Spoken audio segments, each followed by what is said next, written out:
नमस्कार, आप देख रहे हैं दिव्य हिमाचल टीवी और मैं हूं आपके साथ पल्लवी शर्मा। दिन भर की बड़ी खबरों पर नजर डालेंगे इस न्यूज बुलेटिन में। शुरुआत करते हैं हेडलाइन से। क्लास 3 भर्तियों में अब आएगी और तेजी, रिजल्ट भी फटाफट निकलेंगे। सरकार और हिमाचल पुलिस में तकरार के आसार, वेतन विसंगति पर दी चेतावनी। एचआरटीसी बसों में ड्राइवर कंडक्टरों के लिए बनेंगे अलग अलग कैबिन, प्रबंधन ने जारी किया फंड। एचपीयू की पहल, 1990 बैच के छात्रों को मिलेगा डिग्री सुधारने का गोल्डन चांस। नई खेल नीति से चमकेगी खिलाड़ियों की किस्मत, खेल ढांचा भी सुधरेगा। रोड सेफ्टी विषय पर गंभीर हुआ शिक्षा विभाग, स्कूलों से मांगी प्रोग्रेस रिपोर्ट। कोटखाई में लोन शुल्क जमा करवाने के नाम पर लाखों की ठगी, मामला दर्ज। धुंध, कोहरे और शीतलहर की चपेट में हिमाचल, 17 से 19 के बीच बारिश बर्फबारी के आसार। और अब समाचार विस्तार से। कैबिनेट ने बीते दिन हुई बैठक में फैसला लिया है कि क्लास 3 की भर्तियों में 15 अंकों का इवैल्यूएशन क्राइटेरिया खत्म कर दिया जाएगा। ये एक बड़ा फैसला है। इसकी वजह यह है कि क्लास 3 में सबसे ज्यादा पद सरकारी क्षेत्र में है। स्वास्थ्य शिक्षा से लेकर क्लरिकल के सारे पद इसी कैटेगरी में है। कर्मचारी चयन आयोग के अध्यक्ष ब्रिगेडियर सतीश शर्मा ने इस फैसले का स्वागत किया है। कैबिनेट ने बीते दिन हुई बैठक में अहम फैसला लिया है कि क्लास 3 की भर्तियों में 15 अंकों का इवैल्यूएशन क्राइटेरिया खत्म कर दिया जाएगा। ये एक बड़ा फैसला है। इसकी वजह ये है कि क्लास 3 में सबसे ज्यादा पद सरकारी क्षेत्र में है। स्वास्थ्य शिक्षा से लेकर क्लरिकल के सारे पद इसी कैटेगरी में है। कर्मचारी चयन आयोग के अध्यक्ष ब्रिगेडियर सतीश शर्मा ने इस फैसले का स्वागत किया है। उन्होंने कहा कि इससे न केवल प्रमाण पत्र जारी करने वाली अथॉरिटी पर अनावश्यक प्रेशर बन रहा था, बल्कि रिजल्ट में भी देरी हो रही थी। दरअसल रेवेन्यू के सभी प्रमाण पत्र 1 साल के लिए बनते हैं, बीपीएल के 6 महीने के लिए। ऐसे में सिर्फ जारी करने वाले बल्कि इन्हें चेक करने वाले भी प्रेशर में रहते थे। हालांकि आयोग को अब भी 2 तरह के प्रमाण पत्र चेक करने होंगे, इसेंशियल क्वालिफिकेशन और जिस कैटेगरी में छात्र ने आवेदन किया है उसके। उन्होंने कहा कि राज्य में सरकारी क्षेत्र में क्लास 3 सबसे ज्यादा पद है।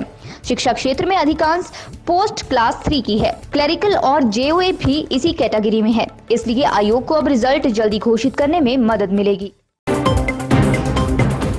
आने वाले दिनों में प्रदेश सरकार और पुलिस के बीच टकराव की स्थिति की आशंका नजर आने लगी है। पुलिस कर्मचारी अपनी वेतन विसंगति के लिए संघर्ष कर रहे हैं, मगर सरकार की तरफ से अभी तक कोई सकारात्मक कदम प्रभावी रूप से सामने नहीं आया है। लिहाजा अब पुलिस कर्मचारियों ने सीधे तौर पर चुनौती भरे लहजे में कहा है, अगर वेतन विसंगति की समस्या हल न की गई तो वे मेस बंद करने के साथ साथ काले बिल्ले लगाकर ड्यूटी करेंगे। प्रदेश के पुलिस कर्मियों में हायर पे बैंड न मिलने से सरकार के प्रति रोष पनप रहा है। प्रदेश के पुलिस जवानों ने मुख्यमंत्री जयराम ठाकुर से अन्य कर्मियों की तरह 2 साल के बाद हायर पे बैंड और 3200 ग्रेड पे देने की मांग की है। हालांकि पुलिस मुख्यालय की तरफ से भी पुलिस जवानों की वेतन विसंगति को लेकर रिपोर्ट तैयार कर प्रदेश सरकार को भेज दी गई है, लेकिन अभी तक प्रदेश सरकार पुलिस जवानों की वेतन विसंगति को लेकर फैसला नहीं ले पाई है। पुलिस जवानों ने सरकार को चेतावनी भी दे दी है कि अगर वेतन विसंगति की समस्या हल ना की गई तो वे मेस बंद करने के साथ काले बिल्ले लगाकर ड्यूटी करेंगे। पुलिस जवानों का कहना है कि हिमाचल पुलिस राष्ट्रपति कलर से सम्मानित पुलिस बल है। ये राष्ट्रपति कलर आसमान से गिरकर नहीं मिलता है, दशकों की मेहनत, ईमानदारी, स्वच्छ छवि से मिलता है। पुलिस कर्मियों ने चेतावनी दी है, अगर सरकार का सौतेला व्यवहार आगे भी जारी रहा तो उनके पास मेस बंद करने की प्रणाली के अलावा दूसरा कोई विकल्प नहीं है। कोरोना संक्रमण से बचाव के लिए एचआरटीसी की बसों में अब पहले की तरह ड्राइवरों व कंडक्टरों के लिए कैबिन बनाए जाएंगे। बसों में 1 से 3 नंबर सीट पर यात्रियों की एंट्री नहीं हो पाएगी। एचआरटीसी प्रबंधन की तरफ से इसके बारे में आदेश जारी किए गए हैं। ऐसे में अब सभी डिवीजन के डीएम और डिपो के आरएम को इन आदेशों की अनुपालना करवानी होगी। कोरोना संक्रमण से बचाव के लिए एचआरटीसी की बसों में अब पहले की तरह ड्राइवर और कंडक्टर के लिए कैबिन बनाए जाएंगे। बसों में 1 से 3 नंबर सीट पर यात्रियों की एंट्री नहीं हो पाएगी। एचआरटीसी प्रबंधन की ओर से इसके बारे में आदेश जारी कर दिए गए हैं। ऐसे में अब सभी डिवीजन के डीएम और डिपो के आरएम को इन आदेशों की अनुपालना करवानी होगी। एचआरटीसी के 32 ड्राइवर और कंडक्टर के पॉजिटिव आने के बाद ये आदेश जारी किए गए हैं। कोरोना एक बार फिर से हिमाचल में पांव पसारने लगा है। स्थिति ये है कि प्रदेश में रोजाना सैकड़ों मामले कोविड के सामने आ रहे हैं। परिवहन निगम के 32 चालक परिचालक भी पॉजिटिव आ गए हैं। इनके पॉजिटिव आने के बाद प्रदेश के सभी डीएम व आरएम को कोविड नियमों का सख्ती से पालन करने के निर्देश जारी कर दिए हैं। निगम प्रबंधन ने निर्देश जारी किए हैं कि बसों में पहले की तरह चालक के लिए कैबिन बनाए जाए। जरूरी उपकरणों के लिए धन भी उपलब्ध करवाया जा रहा है। चालक परिचालक को सैनिटाइजर, 3 लेयर मास्क और साबुन उपलब्ध करवाए जाने के निर्देश दिए हैं।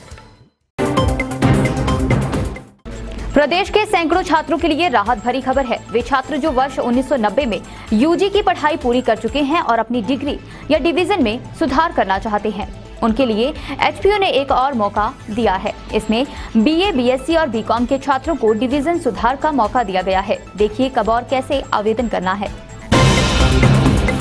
प्रदेश के सैकड़ों छात्रों के लिए राहत भरी खबर है। वे छात्र जो वर्ष 1990 में यूजी की पढ़ाई पूरी कर चुके हैं और अपनी डिग्री या डिवीजन में सुधार करना चाहते हैं, उन्हें हिमाचल प्रदेश विश्वविद्यालय ने एक और मौका दिया है। इसमें बीए, बीएससी और बीकॉम के छात्रों को डिवीजन सुधार का मौका दिया गया है। इन छात्रों को दोबारा थ्योरी के पेपर देने का मौका भी मिलेगा और स्पेशल चांस के लिए एचपीयू की ओर से 5,000 रुपए फीस तय की गई है।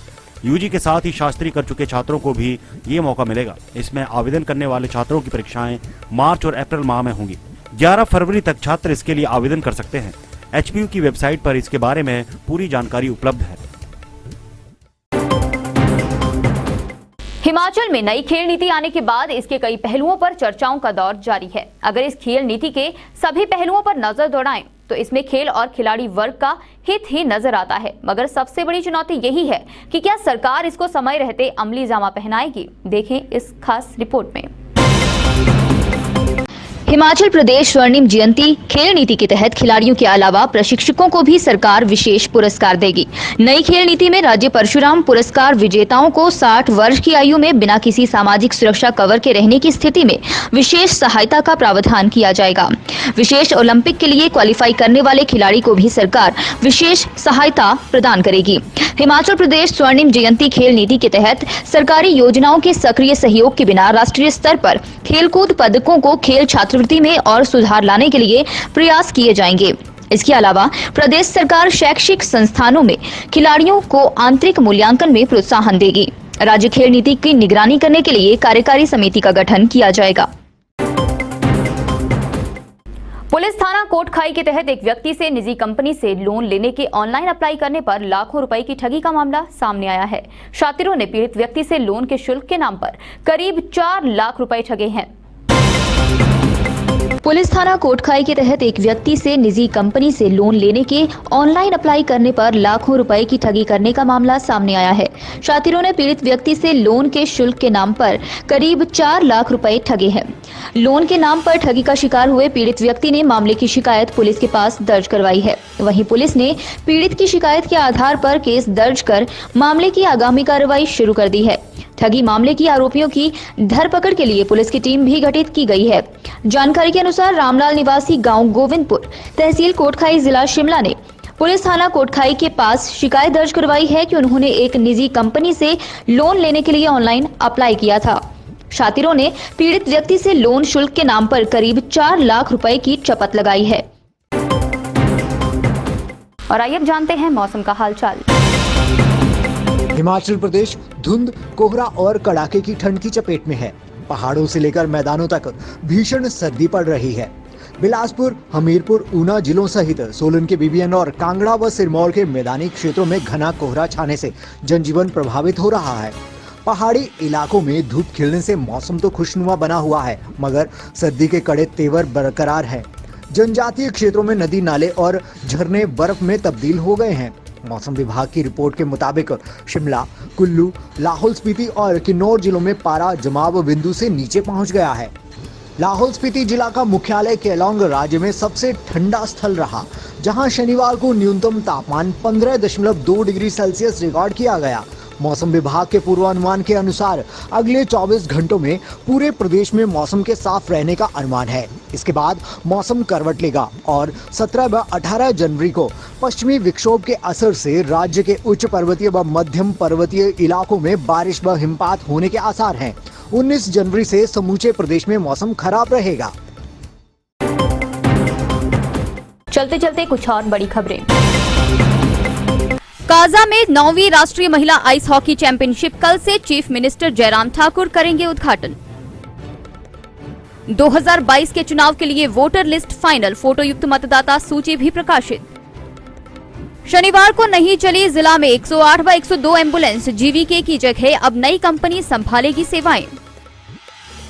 कांगड़ा गग्गल के एक होटल में ठहरे कस्टमर के कब्जे से लाखों की नकदी बरामद, मामला दर्ज। आज के न्यूज बुलेटिन में बस इतना ही। रात 9 बजे देखना न भूलें शिमला से हमारा विशेष लाइव प्रसारण।